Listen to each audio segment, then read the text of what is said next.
আমাদের সবার লাইফের মধ্যে এমন কিছু লোক থাকে যাদের আমরা বুঝতে পারি না। কোনো সময়ের জন্য কেউ আমাদের না বলে কোনো জিনিসের জন্য অটোমেটিক্যালি তৈরি করে দেয়। আমাদের চিন্তাটিকে তারা নাড়িয়ে দেয় এবং আমরা নিজেরাই এটি বুঝতে পারি না যে কখন কিভাবে এবং কিসের জন্য আমাদের কোনো জিনিসের জন্য হ্যাঁ বলে দিয়েছি। আপনি কোনদিন এরকম অনুভব করেছেন যে কোনো ব্যক্তি আপনার ডিসিশনটিকে সিক্রেটলি ইনফ্লুয়েন্স সবসময়ের জন্য করছে? আপনি কোনদিন এরকম অনুভব করেছেন যে কেউ আপনার ইমোশনটিকে এরকম ধরনের ব্যবহার করেছে যে আপনি নিজেরই লাইফের মধ্যে খুবই অসহায় অনুভব করছেন? Welcome to the world dark psychology, একটি এরকম ধরনের দুনিয়া যে জায়গায় মানুষের ব্রেনটি এরকমভাবে বোঝা হয়েছে এবং ম্যানিপুলেট করা হয় যে মানুষকে নিজেই এরকমটি অনুভব মোটে হয় না যে সে একটি ইনভিজিবল ট্র্যাপের মধ্যে ফেসে গেছে। ফ্রেন্ডস, আপনার কাছে একটি রিকোয়েস্ট রয়েছে। আপনি তো ভিডিও পুরোটাই দেখেন এবং শোনেন কিন্তু সাবস্ক্রাইব করেন না। ফ্রেন্ডস, যদি আপনার এই কন্টেন্ট সত্যি ভালো লাগে, যদি আপনার মনে হচ্ছে এই জ্ঞান সবার কাছে পৌঁছানো উচিত, তাহলে চ্যানেলটি অবশ্যই সাবস্ক্রাইব করুন। আপনার একটি সাবস্ক্রাইব আমাদের মোটিভেশন দেয় আরও ভালো ভালো কন্টেন্ট জানো আমি আপনাদের জন্য আনতে পারি। এনি ব্রাউনের বই dark psychology, secrets and manipulation এই রহস্যময় দুনিয়ার ব্যাপারে সবসময়ের জন্য কথা বলে। এই বইটি ওই লুকিয়ে থাকা সাইকোলজিক্যাল টেকনিক এবং স্ট্যাটিস্টিকে সবসময়ের জন্য সামনে নিয়ে আসে যেটির ব্যবহারটি বিশ্বের সব থেকে চালাক এবং চালবাজ লোকেরা সবসময়ের জন্য করে। সেটি পলিটিশিয়ান হোক, সেলস এক্সপার্ট হোক বা ওইসব লোকেরা যারা শুধুমাত্র নিজের সেলফিশ মোটিভেশনের জন্য অন্যদের ব্রেনের সঙ্গে সবসময় খেলে। এই ভিডিওটির মধ্যে আমরা এই বইটির ডিপ অ্যানালিসিস করব। এই বইটির প্রত্যেক স্ট্যাটিস্টিকে ডিকোড করব এবং আমি আপনাদেরকে এটি বোঝানোর চেষ্টা করব যে কীভাবে লোকেরা আপনার সাইকোলজিটিকে হ্যাক করে আপনাকে নিজের অনুসারে চালানোর চেষ্টা করে। আপনি নিজেকে এই চালাকি থেকে কিভাবে সেভ রাখতে পারেন। অনেক লোকেরা এটি সবসময়ের জন্য মনে করে যে ম্যানিপুলেশন শুধুমাত্র মুভিসের মধ্যে দেখানো একটি কনসেপ্ট, কিন্তু সত্য এর থেকে সম্পূর্ণ আলাদা। এটি আমাদের প্রত্যেক দিনের জীবনে অবস্থিত রয়েছে। আমাদের অফিস পলিটিক্সের মধ্যে, আমাদের রিলেশনশিপসের মধ্যে, আমাদের সোশ্যাল মিডিয়া ইন্টারাকশানের মধ্যে। শুধু এই না, আমাদের পরিবারের কিছু ডাইনামিক্সের মধ্যেও সবসময় ডার্ক সাইকোলজির আসল খাতরা এটি যে এটি বেশিরভাগ লোকেরা মোটেই দেখতে পারে না। যেসব লোকেরা এটিকে এই জায়গাতে মাস্টার করে নেয় তারা অন্যদের ব্রেনটিকে নিজের মর্জিতে সবসময় নাড়ানোর একটি শক্তি প্রাপ্ত করে নেয়। এই কারণেই এটি জানা খুবই প্রয়োজন হয়ে যায় যে আপনাকে ম্যানিপুলেটেড হবার থেকে নিজেকে কিভাবে সেভ রাখতে হবে। যখনই কেউ আপনাকে এই কথাটি বলে যে তুমি এটি চিন্তা মোটেই করতে পারো না যে তোমার সঙ্গে কি হচ্ছে, তখন আপনাকে ওই জায়গাতে সতর্ক হয়ে যাওয়া উচিত। কারণ প্রায় ওই জিনিসটি যেটি আমরা সবসময় দেখতে পারি না, ওই সব কিছুই ওইটি সব থেকে বেশি খতরনাক হয়ে যায়। ডার্ক সাইকোলজির সব থেকে বড় সত্য এইটি যে এইটি সব কিছু লুকিয়ে খুবই চালাকির সঙ্গে সবসময়ের জন্য করা হয়। এটি একটি সাইলেন্ট ওয়ার, যে জায়গায় ওয়ার্ডস, ইমোশনস এবং হিউম্যান মাইন্ডই সব থেকে বড় একটি অস্ত্র হয়ে দাঁড়ায়। তাহলে আপনি কি এই জায়গায় রেডি রয়েছেন এই মনোবৈজ্ঞানিক রহস্যটিকে জানার জন্য? আপনি কি জানতে চান যে ডার্ক সাইকোলজির সিক্রেটস কী এবং কিভাবে কিছু লোকেরা আপনার লাইফটিকে আপনার পারমিশন ছাড়া কন্ট্রোল করতে পারে? যদি হ্যাঁ, তাহলে এই ভিডিওটিকে আপনি শেষ পর্যন্ত অবশ্যই দেখুন, কারণ এর মধ্যে আপনি শুধুমাত্র এই ম্যানিপুলেটেড ট্যাকটিক্সের ব্যাপারে আমি আপনাকে বলবো না, আসলে আপনাকে এর থেকে বাঁচানোর সবথেকে এফেক্টিভ মেথডগুলিও বলবো।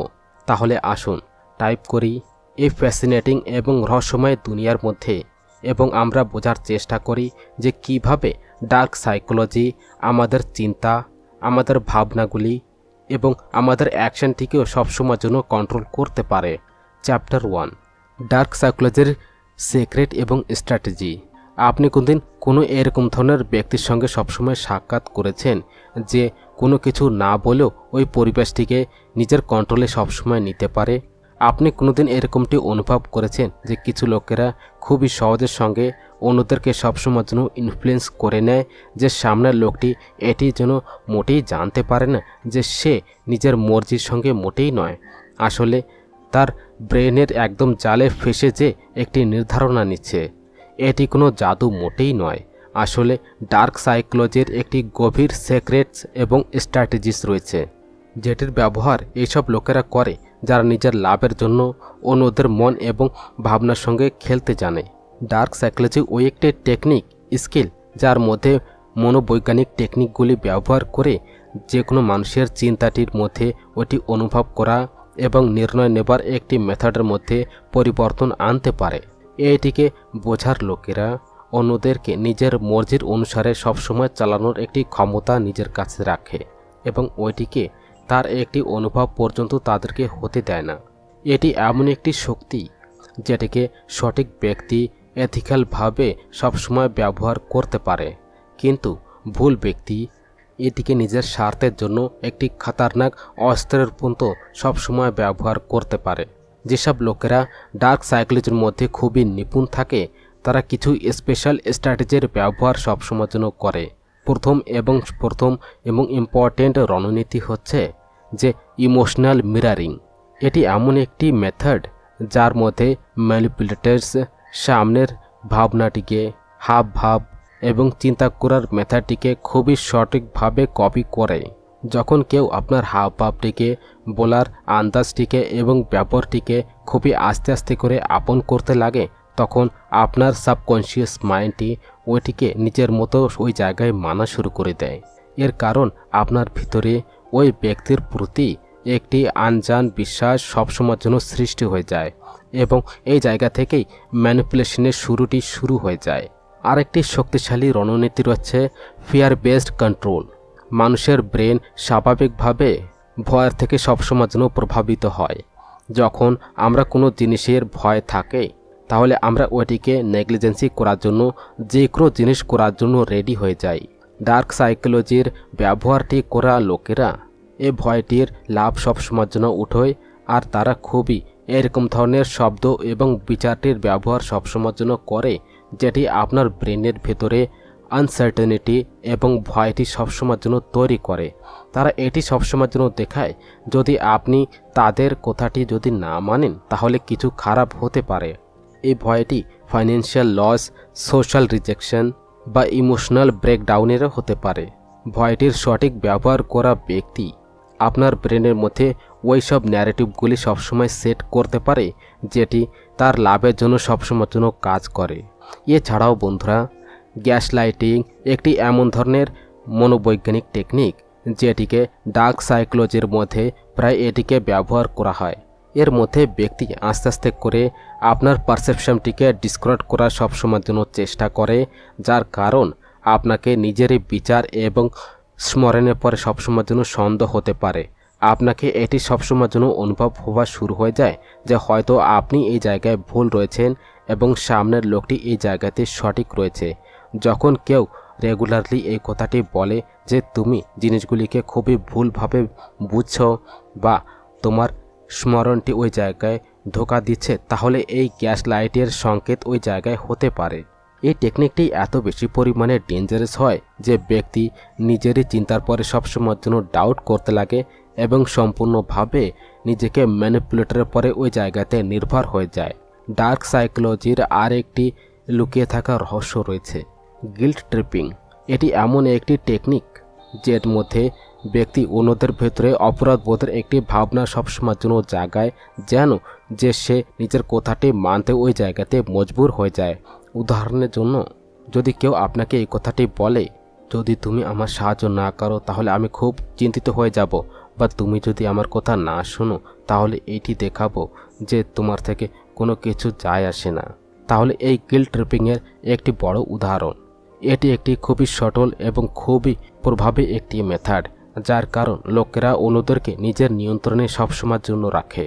ডার্ক সাইকোলজির এই সব সিক্রেটসগুলির ব্যবহারটি শুধুমাত্র ব্যক্তিগত সম্পর্কের মধ্যেই নয়, আসলে বড় স্তরে সবসময়ের জন্য করা হয়। রাজনীতি, বিজনেস, মার্কেটিং এবং সোশ্যাল মিডিয়ার মধ্যেও এই টেকনিকটি সবসময়ের জন্য আপন করা হয়। কোম্পানিও নিজের প্রোডাক্টটি বিক্রি করার জন্য লোকেদেরকে নিজের মনোবিজ্ঞানটিকে বুঝে বিজ্ঞাপন সবসময়ের জন্য তৈরি করে। সে স্ক্যারসিটির ভয়টি সবসময়ের জন্য দেখায়, লিমিটেড টাইম অফ অফার, বা স্টক রানিং আউট ফাস্ট, যার কারণ গ্রাহক ওই জায়গায় ইম্পালসে এসে ইনস্ট্যান্টলি ওই জায়গায় নির্ধারণটি নিয়ে নেয়। ঠিক এরকমভাবেই অনেক নেতা জনতাদের ইমোশনটিকে ওই জায়গায় কন্ট্রোল করে নিজের রণনীতিটিকে ওই জায়গায় সাফল্য সবসময়ের জন্য করে উঠোয়। ডার্ক সাইকোলজির সবথেকে খাতারনাক টেকনিকের মধ্যে একটি হচ্ছে আইসোলেশন টেকনিক। এর মধ্যে ম্যানিপুলেটরস আস্তে আস্তে করে নিজের শিকারটিকে বাকি দুনিয়া থেকে একটু দূরে নিয়ে যায়, যেন সে সম্পূর্ণভাবে তার একটি কন্ট্রোলের জন্য চলে আসতে পারে। সে এটি সবসময়ের জন্য অনুভব করায় যে বাকি লোকেরা খুবই বিশ্বাসনীয় মোটেই নয়, সে ব্যক্তিটি ওই জায়গায় সঠিক রয়েছে। যখন কোনো ব্যক্তি নিজেকে একা সবসময় অনুভব করে তখন সে ম্যানিপুলেটরের কথার পরে আরও বেশি পরিমাণে নির্ভর হয়ে যায়। এই টেকনিকটি অ্যাবিউজিভ রিলেশনশিপের মধ্যে এবং কালচারের মধ্যে প্রায় সবসময়ের জন্য দেখা যায়। এই সব কিছু জেনে হয়তো আপনার এরকমটি মনে হচ্ছে যে ডার্ক সাইকোলজির ব্যবহারটি শুধুমাত্র খারাপ লোকেরাই করে, কিন্তু সত্য এটি যে এটি শুধুমাত্র একটি মনোবৈজ্ঞানিক টুল, যেটিকে যে কোনো ব্যক্তি সঠিক বা ভুলভাবে সবসময়ের জন্য ব্যবহার করতে পারে। যদি আপনি এইসব টেকনিকগুলিকে ওই জায়গায় জানাটি শিখে যান, তাহলে আপনি শুধুমাত্র অন্যদের ম্যানিপুলেশন থেকে মোটে বাঁচতেই পারবেন না, আসলে নিজেকে ওই জায়গাতে মেন্টালি স্ট্রংও করতে পারবেন। এবার প্রশ্ন এটি ওঠে যে আপনি কি এইসব রণনীতিগুলিকে ওই জায়গায় জানার জন্য সক্ষম রয়েছেন? আপনি কি এটি জানেন যে কেউ আপনার সঙ্গে ওই জায়গায় এই টেকনিকটির ব্যবহার সবসময়ের জন্য করছে? এবং সবথেকে মহত্বপূর্ণ একটি কথা, যে আপনি কি এর থেকে নিজেকে বাঁচানোর জন্য তৈরি রয়েছেন? ডার্ক সাইকোলজির রহস্যগুলিকে এই জায়গায় জানা শুধুমাত্র এই কারণে প্রয়োজন মোটেই নয় যে আপনি অন্যদেরকে কন্ট্রোল ওই জায়গায় করতে পারবেন। আসলে এই কারণেও রয়েছে যে আপনি নিজেকে সবসময় কন্ট্রোল করাটি ওই জায়গায় শিখে যান। যখন আপনি এই গভীর মানসিকতার চালগুলিকে ওই জায়গায় বুঝে যান, তখন কেউ আপনাকে খুব সহজের সঙ্গে ম্যানিপুলেট মোটেই করতে পারবে না। এবার এটি আপনার হাতে রয়েছে যে আপনি এই জ্ঞানটিকে কিভাবে এই জায়গাতে ব্যবহার করতে পারবেন, একটি মেন্টাল শিল্ডের মতো বা একটি সাইকোলজিক্যাল ওয়েপেনের মতো। Chapter 2, analysing dark psychology. আপনি কি কোনদিন চিন্তা করেছেন যে মানুষের ব্রেনের মধ্যে চলা খুবই গভীর চালগুলিকে ওই জায়গায় বোঝার শক্তিটি যদি আপনার কাছে থাকে, তাহলে আপনি কতগুলি জিনিসটিকে নিজের পক্ষে সবসময় করতে পারবেন? আপনি যদি এটি জানতে পারেন যে কেউ আপনার সঙ্গে ওই জায়গায় খেলা করছে, তাহলে তার জালের মধ্যে ফাঁসা থেকে আপনি নিজেকে সবসময় বাঁচাতে পারবেন। এই সব কিছু বোঝার জন্য আমাদেরকে ডার্ক সাইকোলজিটিকে সবসময়ের জন্য অ্যানালাইসিস করতে হবে। এটি কোনো সাধারণ মনোবিজ্ঞান মোটেই নয়। আসলে এটি একটি মানুষের ব্রেনেরটিকে তার ওইসব ভাগগুলিকে খুব গভীরতায় জানার একটি চেষ্টা, যার ব্যাপারে সাধারণ লোকেরা সবসময় চিন্তাও করে না। ডার্ক সাইকোলজি মানে হচ্ছে মনোবিজ্ঞানের ওই একটি ক্ষেত্র যেটি পাওয়ার, কন্ট্রোল এবং ইনফ্লুয়েন্সের পরে সবসময়ের জন্য আধারিত থাকে। এটি মানুষের দুর্বল বিন্দুগুলিকে বোঝার জন্য, তার ইচ্ছাগুলিকে এবং ভয়টিকে ওই জায়গাতে ম্যানিপুলেট করার জন্য এবং সেটিকে একটি এরকম ধরনের ডাইরেকশনে নিয়ে যাওয়ার একটি টেকনিক, যার মধ্যে সে নিজেই এটি অনুভব করতে পারে না যে তার সঙ্গে কি হচ্ছে। এটি ওইসব মানসিক টেকনিকের একটি খুব গভীর স্টাডি, যেটির ব্যবহারটি প্রায় লোকেরা, নার্সিসিস্ট, সাইকোপ্যাথস এবং মাস্টার ম্যানিপুলেটর সবসময়ের জন্য করে। আমাদের প্রত্যেক দিনের লাইফের মধ্যে আমরা কয়বার এরকম ধরনের লোকেদের সম্পর্কে সবসময়ের জন্য চলে আসি, যারা আমাদের ভাবনার সঙ্গে সবসময়ের জন্য খেলা করে, আমাদেরকে গিল্ট ট্রিপের মধ্যে সবসময় ঠেলে দেয় বা আমাদের ভয়টির লাভটি উঠিয়ে আমাদেরকে নিজের অনুসারে আমাদেরকে সবসময়ের জন্য চালানোর চেষ্টা করে। কবার আমরা এটি মোটেই জানতে পারি না যে আমাদের ডিসিশনটি, আমাদের চিন্তাটি এবং আমাদের ইমোশনটিও সবসময়ের জন্য কন্ট্রোল সবসময় হচ্ছে। কিন্তু যখন আমরা ডার্ক সাইকোলজিটিকে অ্যানালাইজ করাটি এই জায়গাতে শুরু করে দিই, তাহলে আমাদের এটি সবসময়ের জন্য বোঝা শুরু করে দিই যে আমরা কিভাবে কিছু লোকেরা আমাদের ভাবনাটিকে, আমাদের চিন্তাটিকে এবং আমাদের ধারণাটিকে সবসময়ের জন্য ম্যানিপুলেট করার চেষ্টা করছে। ডার্ক সাইকোলজি বোঝার সবথেকে প্রথম এবং সবথেকে ইম্পর্ট্যান্ট স্টেপ এইটি যে আমাদের এটির জন্য আমরা জানতে পারি যে আসলে মানুষের ব্রেনটি কিভাবে কাজ করে। আমাদের মনোবৈজ্ঞানিক প্যাটার্নস, আমাদের ফিয়ার্স, ডিজায়ার্স এবং ইনসিকিউরিটিসই আমাদেরকে সবসময় যেন ওয়ানারেবল করে তোলে। যখন কেউ আমাদেরকে অ্যাপ্রুভাল দিয়ে দেয় তাহলে আমরা ওই জায়গায় খুব খুশি হয়ে যাই, এবং যখন কেউ আমাদেরকে খুব পরিমাণে ইগনোর করে তাহলে আমরা ওই জায়গায় খুব ক্লান্ত হয়ে যাই। যদি কেউ আমাদেরকে নিজের ভয়টিকে ট্রিগার করে দেয় তাহলে আমরা ওই জায়গায় ভয় পেয়ে যাই। আর যখন কেউ আমাদেরকে ভ্যালিডেশন দেয় তাহলে আমরা তার প্রতি সবসময় যেন আকর্ষিত হওয়া শুরু করে দিই। এটি সাইকোলজি, আর এটি হচ্ছে সেই একটি আধার যার উপরে ডার্ক সাইকোলজি সবসময় জন্য কাজ করে। চিন্তা করুন একবার, যখন কেউ আপনাকে ম্যানিপুলেটার্স সবসময় করতে চায় এবং অনুভব করায় যে আপনি ওই জায়গায় ভুল রয়েছেন এবং সে সঠিক রয়েছে, তাহলে এটি কি শুধুমাত্র একটি আর্গুমেন্ট? যখন কেউ আপনাকে এই কথাটি বলে ওই জায়গাতে কন্ট্রোল করছে যে আপনি তাকে ডিসঅ্যাপয়েন্টেড মোটেই করতে চান না, তাহলে এটিকে শুধুমাত্র একটি ইমোশনাল রিকোয়েস্ট? যখন কেউ আপনাকে ফিয়ার বেসড ডিসিশন নেবার পরে সবসময় যেন মজবুর করে দেয়, তাহলে এটিকে শুধুমাত্র একটি চেতাবনী রয়েছে? মোটেই না। এই সব কিছু ডার্ক সাইকোলজির একটি ট্যাকটিক্স, যেটির ব্যবহার করে লোকেরা অন্যদেরকে ওই জায়গাতে কন্ট্রোল করার সবসময়ের জন্য চেষ্টা করে। ডার্ক সাইকোলজির কিছু সব থেকে খাতারনাক ওয়েপন্সও এই জায়গায় থাকে: manipulation, deception, gas lighting, guilt tripping এবং ইমোশনাল এক্সপ্লয়টেশন। এই সব টেকনিকগুলি একটি জিনিসের পরে সবসময়ের জন্য কেন্দ্রিত রয়েছে: অন্য ব্যক্তিদের ইমোশন এবং থটটিকে খুবই স্ট্রিক্টলি কন্ট্রোল করা। যখন কেউ আপনাকে গিল্ট ট্রিপ করে এবং আপনার এরকম ধরনের ফিল সবসময় করায় যে আপনি খুবই খারাপ একজন মানুষ, তাহলে শুধু এই কারণে যেন যে সে আপনি যেন তার কথা মনে করে নেন, তাহলে এটি ডার্ক সাইকোলজির একটি ক্লাসিক এক্সাম্পল। যখন কেউ আপনার পারসেপশনটিকে ম্যানিপুলেট করার চেষ্টা করে এবং আপনাকে এটি বিশ্বাস দেবার সবসময়ের জন্য চেষ্টা করে যে আপনারই চিন্তা এই জায়গায় ভুল রয়েছে, তাহলে একটি গ্যাস লাইটিং বলা হয়। এবং যখন কেউ আপনাকে আস্তে আস্তে করে নিজের ইনফ্লুয়েন্সে নেবার একটি ডিসেপশন মানে ধোকার ব্যবহারটি করে, তাহলে এটিও ডার্ক সাইকোলজির একটি ভাগ হতে পারে। ডার্ক সাইকোলজির আরেকটি ভাগ এই জায়গায় রয়েছে যে পারসুয়েশন ভার্সেস ম্যানিপুলেশন। অনেক লোকেরা পারসুয়েশন এবং ম্যানিপুলেশনটিকে একটি জিনিস সবসময়ের জন্য বোঝে, কিন্তু দুটির মধ্যে একটি ধরনের পার্থক্য রয়েছে। পারসুয়েশন মানে হচ্ছে একটি বানানোর একটি টেকনিক, একটি এথিক্যাল স্কিল এই জায়গায় হয়, যে জায়গায় সামনে লোক কোনো প্রেশার ছাড়া লজিক এবং ইমোশনের সঙ্গে ব্যালেন্সের সঙ্গে নিজের কথার পরে সবসময়ের জন্য সম্মতি দেওয়া হয়। কিন্তু ম্যানিপুলেশন একটি আনএথিক্যাল মেথড সবসময়ের জন্য হয়, যার মধ্যে সামনের লোকটি তার ভাবনার সঙ্গে ওই জায়গায় খেলে নিজেকে নিজের মর্জির অনুসারে সবসময়ের জন্য কন্ট্রোল করা যায়। ডার্ক সাইকোলজির আরেকটি সঠিক স্টাডি করার পরে আমরা এটি সবসময়ের জন্য বুঝতে পারি যে লোকেরা কিভাবে চিন্তা করে, কিভাবে তারা রিয়্যাক্ট করে এবং কোন কোন পরিস্থিতিতে তারা সবথেকে বেশি ওয়ানারেবল হতে পারে। এই জ্ঞানটিকে প্রাপ্ত করার মানে এটি মোটেই নয় যে আমরা এটিকে ভুলভাবে ব্যবহার জন্য আমরা করি। আসলে এর সঠিক ব্যবহারটি আমাদেরকে সেলফ ডিফেন্সে সবসময়ের জন্য সাহায্য করতে পারে।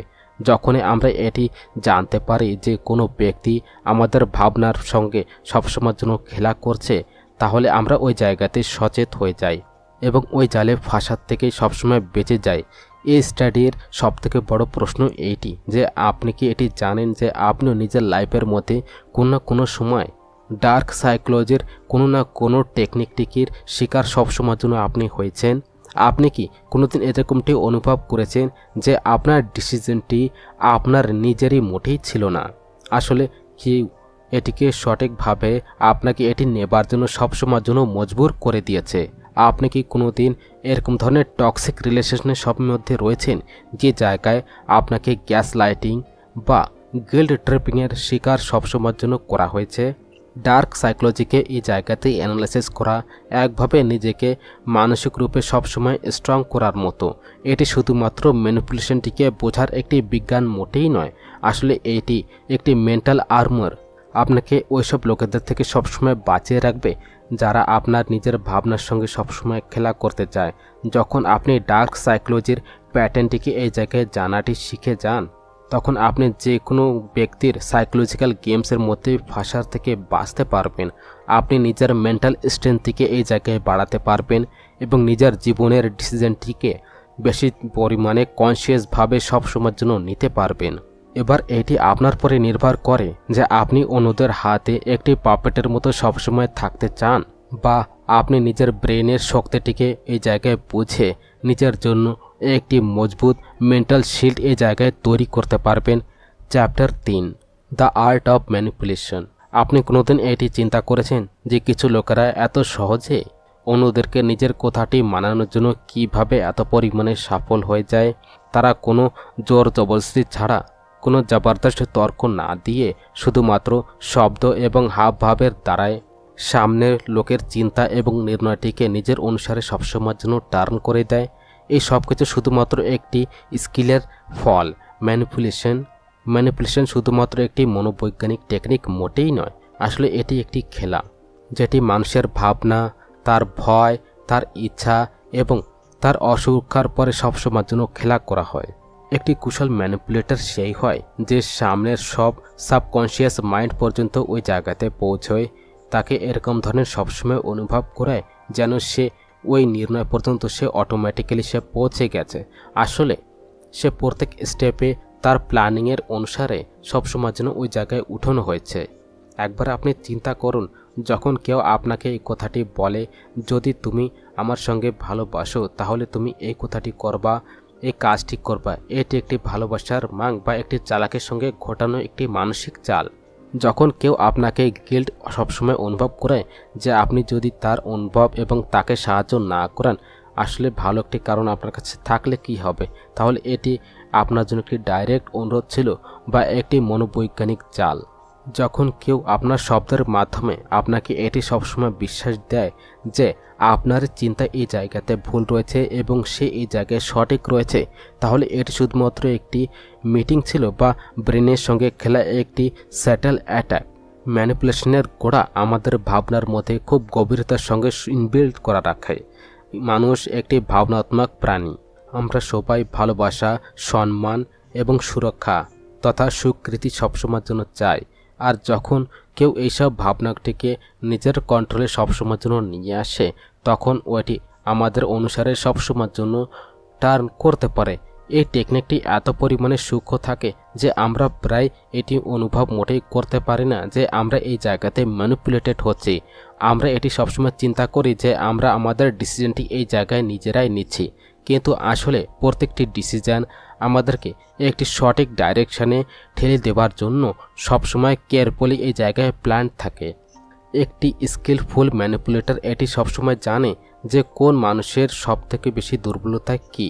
কিছু লোকেদেরকে এই জায়গায় ভ্যালিডেশনের খুব প্রয়োজন পড়ে, কিছু লোকেদেরকে এই জায়গাতে ভয়ও দেওয়া যায়, আর কিছুদেরকে ওই জায়গায় গিল্টে ডুবে ওই জায়গাতে কন্ট্রোলও করা যায়, আর কিছু লোকেদেরকে এরকম ধরনের পরিস্থিতির মধ্যে ফাঁসিয়ে এই জায়গাতে ম্যানিপুলেটেড ওই জায়গায় করা যায়, যে জায়গায় তাদের কাছে অন্য কোনো রাস্তার জন্য না থাকে। এই সব কিছু একটি মানসিক খেলার একটি ভাগ, যে জায়গায় কেউ ওই জায়গায় হার মানতে আমরা মোটেই দেখতে পারি না, কিন্তু আসলে একজন ব্যক্তি সবসময়ের জন্য নিজেদেরকে সবসময় মানসিক রূপে ওই জায়গায় হারতে দেখা যায়। আপনি হয়তো সম্পর্কের মধ্যে, ফ্রেন্ডসের মধ্যে, অফিসের পলিটিক্সের মধ্যে বা নিজের জীবনের মধ্যে এরকম ধরনের অনেক উদাহরণ আপনি হয়তো দেখেছেন, যে জায়গায় লোকেরা অন্যদের ভাবনাটির সঙ্গে সবসময়ের জন্য খেলা করে নিজের কাজটি ওই জায়গায় বের করে নেয়। আপনি কি কোনোদিন এরকম ধরনের অনুভব করেছেন যে কেউ আপনাকে এরকম ধরনের কাজ করার জন্য সবসময়ের জন্য রাজি করিয়েছে, যেটি আপনি ওই জায়গায় করতে মোটেই চাচ্ছিলেন না? আপনাকে এরকম ধরনের কোনো গিল্ট ফেলে আপনার সঙ্গে এরকমটি কাজ করানো হয়েছে যে আপনাকে মনে হয়েছে আপনি এরকম অন্যের মধ্যে পড়েছেন? আপনি কি কোনদিন এরকম ধরনের ডিলির মধ্যে পড়েছেন যেটি আপনার কথাটিকে ভেঙে চুরে পেশ করে যেন আপনি সবসময়ের জন্য নিজেকে সবসময় দোষী যেন অনুভব করেন? ম্যানিপুলেশনের অনেকগুলি রূপ থাকে: gas lighting, silent treatment, guilt tripping, passive aggressiveness এবং স্যাটেল মাইন্ড গেমস। এই সব টেকনিকগুলি শুধুমাত্র একটি উদ্দেশ্যের জন্য সবসময়ের জন্য বানানো হয়েছে: অন্যদের ব্যক্তির বিচার এবং নির্ণয়টিকে ওই জায়গায় কন্ট্রোল করা। যখন কেউ আপনাকে এটি সবসময়ের জন্য অনুভব করে যে আপনার নিজেরই চিন্তা ওই জায়গায় একদম ভুল রয়েছে এবং আপনাকে প্রত্যেক অবস্থাতে তার কথাটি ওই জায়গায় মানা উচিত, তাহলে এই গ্যাস লাইটিং এই জায়গাতে বলা হয়। যখন কেউ আপনাকে এই জায়গায় সাইলেন্ট ট্রিটমেন্ট দেয়, যেন আপনি তার মর্জির অনুসারে ওই জায়গায় জিনিসগুলি যেন আপনি করতে পারেন, তাহলে এইটিও একটি ম্যানিপুলেশনের রূপ। যখন কেউ গিল্ট ট্রিপিং করে তাহলে ওইটি আপনাকে কনসিয়াসটিকে এরকমভাবে হিট করে যেন আপনি নিজেকে ওই জায়গায় খুব খারাপ যেন অনুভব করতে পারেন এবং তার কথাটি মানার জন্য ওই জায়গায় মজবুর হয়ে যান। কিন্তু ম্যানিপুলেশন কি সবসময়ের জন্য খারাপ হয়? এটির উত্তর অত সহজ মোটেই নয়। যত এই জায়গায় আমরা অনুভব করি, অনেক কয়বার তো ম্যানিপুলেশন একটি আত্মরক্ষার একটি সাধনও এই জায়গায় হয়ে যায়। যখন কেউ আপনাকে ফোর্সফুলি ওই জায়গায় প্রভাবিত করার সবসময়ের জন্য চেষ্টা করছে, তাহলে কোনো সময় স্যাটেল ম্যানিপুলেশনই এই জায়গায় ওইটি একটি মেথড হয়ে দাঁড়ায়, যার কারণ আপনি নিজেকে এই জায়গাতে বাঁচাতে পারেন। যখন কোনো টক্সির সঙ্গে ওই জায়গায় নিপাটনা হোক, যখন কোনো নার্সিসিস্টকে তারই ভাষাতে ওই জায়গায় উত্তর দেবার হোক, তখন এটি একটি ডিফেন্সিভ ওয়েপন এই জায়গায় হতে পারে। কিন্তু এটি বোঝা খুবই প্রয়োজনীয় যে আপনাকে ম্যানিপুলেটেড হবার থেকে বাঁচার জন্য নিজেকে ম্যানিপুলেশনটিকে ওই জায়গায় বুঝতে হবে। যদি আপনি এইটি জেনে যান, বুঝে যান যে কেউ আপনার ভাবনার সঙ্গে এই জায়গায় খেলা করছে, তাহলে আপনি নিজেকে এই খেলা থেকে সম্পূর্ণভাবে বাইরে বের করতে পারবেন।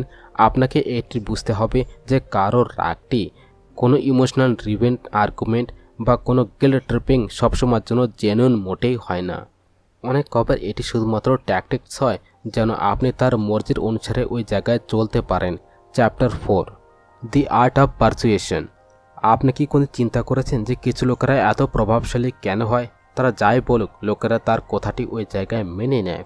যখন তারা কোনো জিনিসের জন্য ওই জায়গায় রিকোয়েস্ট করে, তখন সামনের লোকটি ওই জায়গায় মানা মোটেই করতে পারে না। তার প্রেজেন্সের মধ্যে একটি আলাদা ধরনের পাওয়ার ওই জায়গায় থাকে, যার কারণ লোকেরা তার কথার পরে ওই জায়গায় সম্মতি দেওয়া শুরু করে দেয়। এটি কোনো জাদু মোটেই নয়, আসলে এটি একটি পারসুয়েশন, মানে বানানোর একটি স্কিল। পারসুয়েশন একটি এরকম ধরনের অদৃশ্য শক্তি যেটি মানুষকে নিজের ব্রেনের মধ্যে আস্তে আস্তে করে ওই জায়গায় এফেক্টিভভাবে এফেক্ট করে। এটি কোনো জবরদস্তি ম্যানিপুলেশন মোটেই হয় না, আসলে এটি একটি সাটল ইনফ্লুয়েন্স হয়, যার মধ্যে সামনের লোকটি এটি অনুভব করা ছাড়া যে তাকে প্রভাবিত সবসময়ের জন্য করা হচ্ছে, তখন সে নিজের মর্জির অনুসারে আপনার বিচারের দিকে সবসময়ের জন্য আকর্ষিত করা হচ্ছে। একটি স্কিলফুল পারসুয়েটার সে মোটেই হয় না যে খুব জবরদস্তি সবসময়ের জন্য করে। আসলে সেই ব্যক্তি হয় যে অন্যদের বিচারটিকে, ইচ্ছাটিকে এবং ভাবনাটিকে ওই জায়গায় বুঝে সেটিকে নিজের পক্ষের মধ্যে সবসময় টার্ন করার জন্য স্কিলফুল হয়, মাহির হয়। একবার আপনি চিন্তা করুন, যখন কোনো সেলস পারসন আপনাকে এমন একটি প্রোডাক্ট সবসময়ের জন্য বেচতে দেখা যায় যেটিকে কেনার জন্য আপনার কোনো ইরাদা ওই জায়গায় ছিল না, তাহলে এটি শুধুমাত্র একটি ভালো বিক্রি ছিল বা একটি প্রভাবলী পারসুয়েশন টেকনিক। যখন কোনো নেতা নিজের শব্দের জাদুতে হাজার হাজার লোকেদেরকে নিজের কথাটি মানানোর জন্য ওই জায়গাতে তৈরি করে দেয়, তখন এটি শুধুমাত্র একটি ভাষণ ছিল বা একটি খুব গভীর মনোবৈজ্ঞানিক রণনীতি। যখন কোনো ফ্রেন্ডস, কোনো সম্পর্কের লোক বা কোনো সহকর্মী কোনো প্রেশার ছাড়া আপনাকে নিজের মর্জির অনুসারে কিছু করার জন্য সবসময়ের জন্য তৈরি করে নেয়, তাহলে এটি কি শুধুমাত্র একটি সংযোগ ছিল বা একটি পারসুয়েশনের একটি প্রভাব? পারসুয়েশনের আসল শক্তি এর মধ্যে লুকিয়ে থাকে। এটি কাউকে মজবুর করার কোনো মেথড মোটেই নয়, আসলে এটি কারোর চিন্তা করার মেথডটিকে এরকমভাবে প্রভাবিত করার একটি স্কিল যে সে নিজের বিচারের মধ্যে যেন সে সম্মতি প্রাপ্ত করতে পারে। এই কারণে সবথেকে বেশি সাফল্য লোকেরা, সে কোনো বিজনেস লিডার্স হোক, রাজনেতা হোক, সেলস এক্সপার্ট হোক বা কোনো মোটিভেশন স্পিকার হোক, সবাই এই পারসুয়েশনটিকে নিজের স্কিলের মধ্যে সবসময়ের জন্য নিপুণ থাকে। মানুষ একটি ভাবনাত্মক প্রাণী এবং তার প্রত্যেকটি ডিসিশন মেকিং প্রক্রিয়ার মধ্যে ইমোশনের বড় একটি হাত সবসময়ের জন্য থাকে। একটি ভালো পারসুয়েটার সবসময়ের জন্য এটি জানে যে তর্ক লজিক থেকে বেশি ভাবনার পরে, ইমোশনালের পরে এবং লোকেদেরকে সবসময়ের জন্য প্রভাবিত করে। এটি একটি কারণ যে মহান পাবলিক স্পিকার যখন কোনো কথা বলে, তাহলে তারা শুধুমাত্র তথ্যের পরে নির্ভর মোটেই থাকে না, আসলে তারা নিজের কথাটিকে ইমোশনের সঙ্গে সবসময়ের জন্য কানেক্টেড করে, যেন লোকেরা ওই বিচারটিকে শুধুমাত্র ওই জায়গায় যেন নাই বোঝে, আসলে ওইটিকে ওই জায়গায় যেন অনুভবও করতে পারে। যদি আপনি একটু মনোযোগ দিয়ে দেখেন তাহলে পারসুয়েশনের সবথেকে বেশি ব্যবহারটি আমাদের প্রত্যেক দিনের ডেলিকার লাইফের মধ্যে হয়। যখন কোনো বাচ্চা নিজের বাবা মার কাছ থেকে কোনো কস্টলি খেলনার জিনিস নেবার জন্য কোনো একটু জেদ করে, তার ওইটিকে বারে বারে নেবার জন্য চেষ্টাও করে, তাহলে সে নিজের কাঁচা বয়সেই পারসুয়েশনের ব্যাপারটি ওই জায়গায় করাটি শুরু করে দেয়। যখন কোনো বস নিজের কর্মচারীকে নিজের ওভারটাইম কাজ করার জন্য ওই জায়গায় তৈরি করে নেয় কোনো অফিসিয়াল অর্ডার ছাড়া, তাহলে সে ওই পারসুয়েশনের খেলা ওই জায়গায় সবসময়ের জন্য খেলছে। যখন কোনো প্রেমী বা প্রেমিকা নিজের পার্টনারকে কোনো স্পেশাল কাজের জন্য ওই জায়গায় বানানোর জন্য সবসময়ের জন্য চেষ্টা করে, তাহলে সেও এই স্কিলটির ব্যবহার ওই জায়গায় সবসময়ের জন্য করে। কিন্তু পারসুয়েশন এবং ম্যানিপুলেশনের মধ্যে খুবই গোপনীয়, খুব গুরুত্বপূর্ণ পার্থক্য থাকে।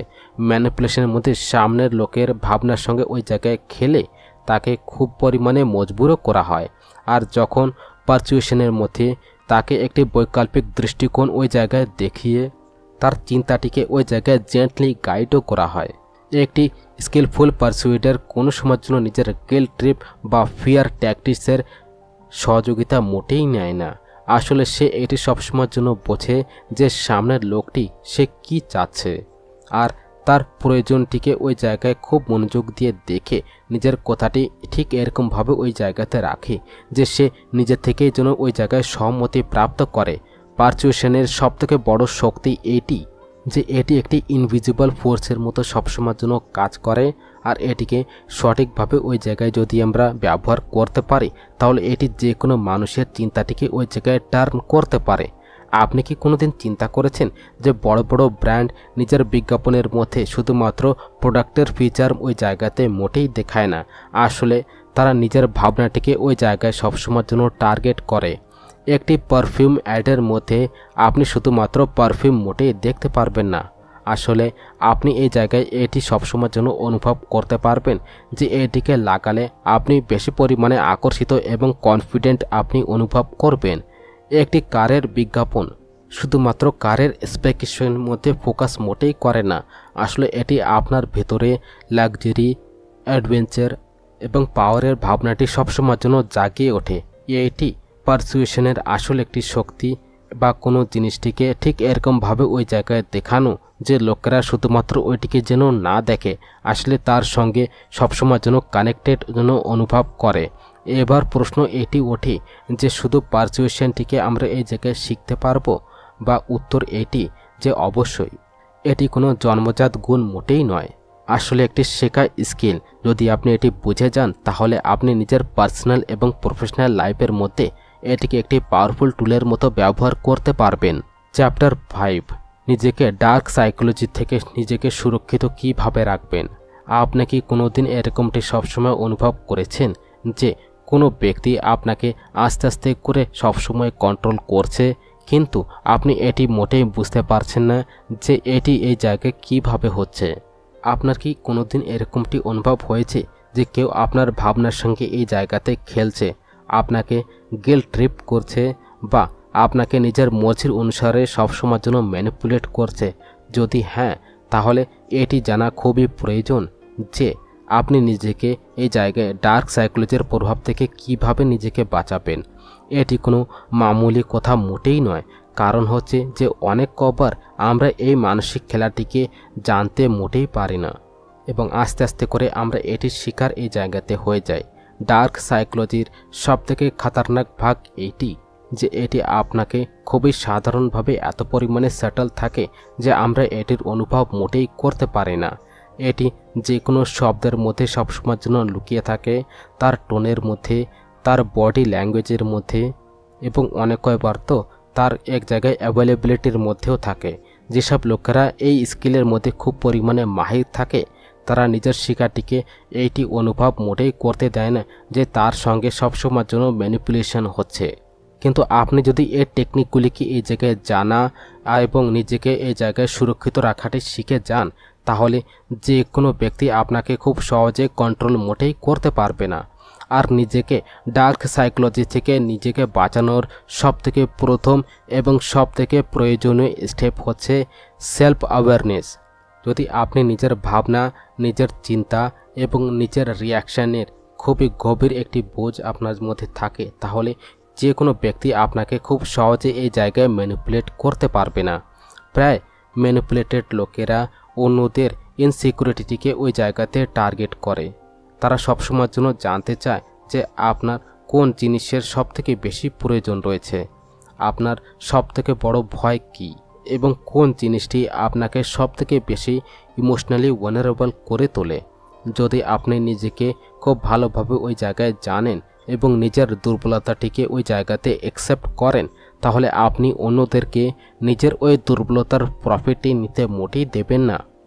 নেক্সট স্টেপ হচ্ছে ইমোশনাল বাউন্ডারিজ এই জায়গায় তৈরি করা। অনেক লোকেরা এই কারণে সবসময়ের জন্য ম্যানিপুলেটেড হয় যেন সে নিজের ইমোশনাল বাউন্ডারিটিকে ওই জায়গায় ডিফাইন্ড মোটেই করতে পারে না।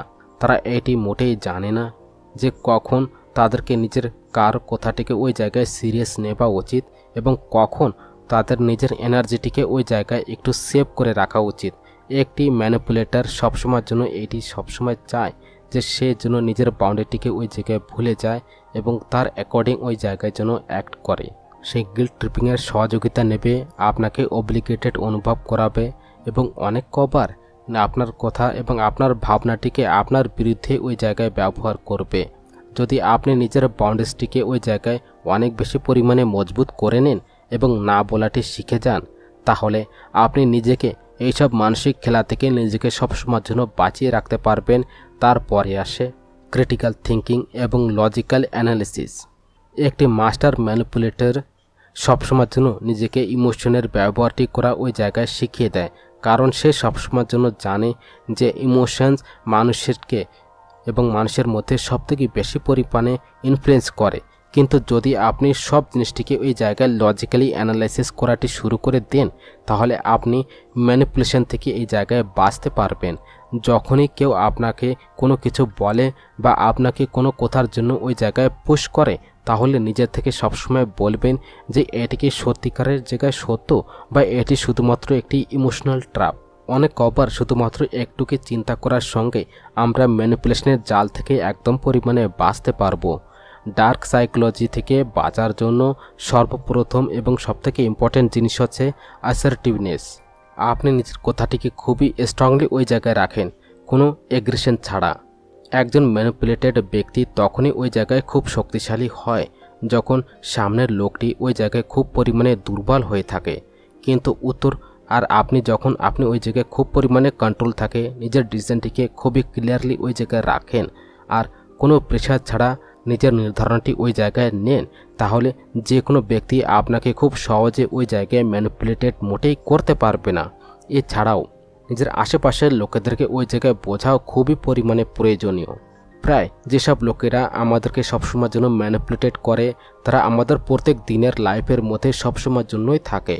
ফ্রেন্ডস, সহকর্মী, সম্পর্কের লোক, আত্মস্বজন বা কোনো সময় আমাদের খুবই নিকটের লোকেরাও, তারা আমাদের আস্তে আস্তে করে ইমোশনাল ট্র্যাপের মধ্যে ফাঁসিয়ে দেয় এবং আমাদেরকে এটি মোটেই অনুভব করতে দেয় না যে তারা আমাদের ব্রেনের সঙ্গে সবসময়ের জন্য খেলা করছে। এই কারণে লোকেদের ওয়ার্ডস থেকে বেশি তাদের অ্যাকশনের পরে সবসময়ের জন্য মনোযোগ দেওয়া খুব প্রয়োজন। যদি কেউ আপনাকে বারে বারে নিজের সেলফ স্টিমটিকে ডাউনফল করার চেষ্টা করছে, আপনাকে গিল্ট ট্রিপ করছে বা আপনাকে ওই জায়গায় মেন্টালি সবসময়ের জন্য এক্সস্ট করছে, তাহলে এটি একটি রেড ফ্ল্যাগ। ডার্ক সাইকোলজি থেকে বাঁচার জন্য সবথেকে বেশি প্রভাবলী একটি মেথড এটি যে আপনি নিজেকে এই জায়গায় মানসিক রূপে যেন খুব পরিমাণে স্ট্রং করুন। এর মানে এটি যে সেলফ রেসপেক্ট, সেলফ ওয়ার্থ এবং সেলফ কনফিডেন্সটিকে এই জায়গায় আরও বেশি পরিমাণে বাড়ানো। যেন যদি কেউ ম্যানিপুলেটর আপনাকে দেখে যে আপনি নিজের ভ্যালুটিকে এই জায়গায় বোঝেন, তাহলে সে যেন আপনাকে কন্ট্রোল করতে অসফল যেন হয়ে যায়। সে সবসময়ের জন্য ওইসব লোকেদেরকে সবসময়ের জন্য টার্গেট করে যারা ইমোশনাল ভ্যালিডেশনের সবসময়ের জন্য তল্লাশি করে, যাদের নিজের অ্যাপ্রুভাল সবসময়ের জন্য প্রয়োজন পড়ে বা যারা খুব ইজিলি ওই জায়গায় ইনফ্লুয়েন্স হয়। কিন্তু যদি আপনি নিজের ভ্যালুটি ওই জায়গায় নিজেই জানেন, তাহলে কোনো ব্যক্তি আপনাকে গিল্ট ট্রিপ করে ওই জায়গায় কন্ট্রোল মোটেই করতে পারবে না। ডার্ক সাইকোলজি থেকে বাঁচার জন্য আরেকটি খুবই প্রয়োজনীয় জিনিস এইটি যে ডিস্টেন্স সবসময়ের জন্য মেনটেন করা। যদি আপনার এটি সবসময়ের জন্য অনুভব হয়ে যায় যে কোনো ব্যক্তি আপনাকে কন্টিনিউ আপনার মেন্টাল হেলথটিকে খুব পরিমাণে প্রভাবিত করছে, তাহলে সবথেকে ভালো মেথড এটি যে আপনি তার থেকে আস্তে আস্তে করে ডিস্টেন্স বানিয়ে নিন। এটি প্রত্যেকবার পসিবল মোটেই হবে না, কিন্তু যে জায়গায় আপনি সুযোগ পাবেন ওই জায়গায় আপনাকে টক্সিক লোকের থেকে একটু দূরে থাকার চেষ্টা করবেন। কোনো সময়ের জন্য সবথেকে ভালো সেলফ ডিফেন্স এইটি যে আপনি এই জায়গাতে ম্যানিপুলেশনের সোর্সেস থেকে একদম পরিমাণে দূরে চলে যান। সবথেকে ইম্পর্টেন্ট কথা এইটি যে নিজেকে এই জায়গায় ভিক্টিম মাইন্ডসেট থেকে একদমই বের করে আনুন। অনেক লোকেরা এটি সবসময়ের জন্য চিন্তা করে যে তারা বারে বারে ম্যানিপুলেটেড হতেই থাকে এবং তারা এর থেকে বাঁচতে পারবে না, কিন্তু সত্য এইটি যে ডার্ক সাইকোলজি ওইসব লোকেদের পরে বেশি পরিমাণে এফেক্টিভ হয় যারা এটিকে মোটে তারা বোঝে না। আর যখন আপনি এইসব সাইকোলজিক্যাল ট্রিকটিকে এই জায়গায় বোঝাটি শিখে যাবেন, তখন আপনি এই জায়গায় মানসিক রূপে এত বেশি পরিমাণে স্ট্রং হয়ে যান যে কেউ আপনাকে খুব সহজে ম্যানিপুলেটেড মোটেই করতে পারে না।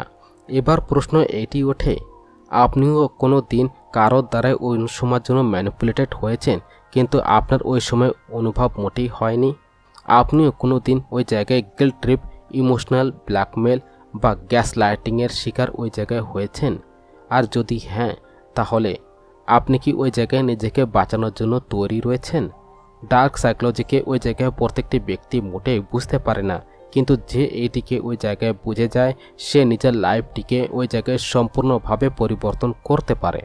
এবার এটি আপনার পরে নির্ভর করে যে আপনি কি এটিকে শুধুমাত্র একটি সাইকোলজিক্যাল কনসেপ্টের মতো দেখবেন বা এটিকে একটি মেন্টাল শিল্ড মনে করে নিজেকে ইমোশনাল ম্যানিপুলেশন থেকে বাঁচানোর জন্য তৈরি থাকবেন।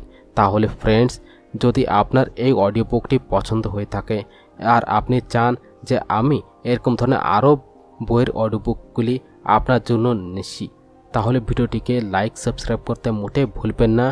আপনার বিচারটি কমেন্ট বক্সে অবশ্যই জানান যে আপনার এরকম কোনো দিন অনুভব হয়েছে যে কেউ আপনাকে আপনার না জানাতেই আপনাকে ম্যানিপুলেটেড করছিল।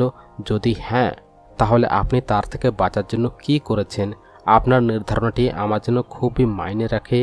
এবং হ্যাঁ, আপনি যদি এই চ্যানেলটিতে নতুন হয়ে থাকেন তাহলে চ্যানেলটিকে সাবস্ক্রাইব এবং বেল আইকনটি অবশ্যই প্রেস করুন যেন এরকম ধরনের খুবই দমদার এবং জ্ঞানবর্ধক অডিও বুক সর্বপ্রথম যেন আপনি পান।